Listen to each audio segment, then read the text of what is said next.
The success I had in attracting a good group of investors was an intelligent business plan. I was pretty realistic with what I thought we could achieve, and I didn't blow it up and make some unrealistic expectation that they would then have.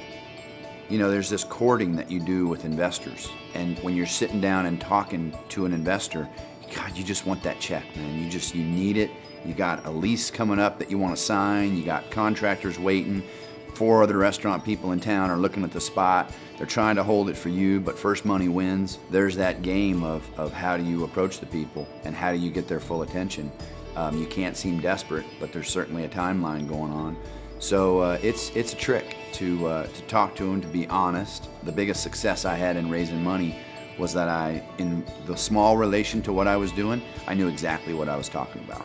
Any questions they had, I was on it with the answers. Wasn't making stuff up. These are smart people. You can't bullshit people when you're talking to them. And when you don't know the answer to a question, you gotta just say that, you know.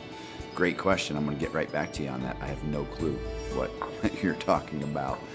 It's interesting raising money, especially for restaurants, because the failure rate's so high, and you know, most times you're talking to a sophisticated investor and they've been down the road a lot, and the restaurant model of investment is much different than, say, a tech or some other kind of medical device or something that people are putting money into real estate where the returns are much more anticipated, maybe a little smaller, but a lot more, you know, less risk involved. So it's a game trying to raise money for restaurants. The way I structure the business, and I think what's important, is not getting caught up in majority ownership. We went to a group of people and offered them an investment in this business, and not a payout, not here's your money, here's your interest, thanks for getting involved. I wanted them to be involved for the long term. I gave them a little more up front, but then after they received their original investment with interest back, then their ownership was cut in half, or sometimes it's in half, sometimes it's in a lower or a higher rate. But I think people are way too often caught up with, I gotta keep control, I gotta have 100% of this. You can write an operating agreement to spell out anything that you want, you know, as long as everybody signs off on it. The rules are the rules. So I think people get way too caught up in, I gotta have it all. And then you miss the opportunities, because investors, they wanna have a little control at first. And until you've proven yourself and the business has proven itself, it's okay to put other people from a financial standpoint in a better position. It's the $1 million problem in this industry, is you have at times a really talented chef who has mad skills in the kitchen and can't balance a checkbook.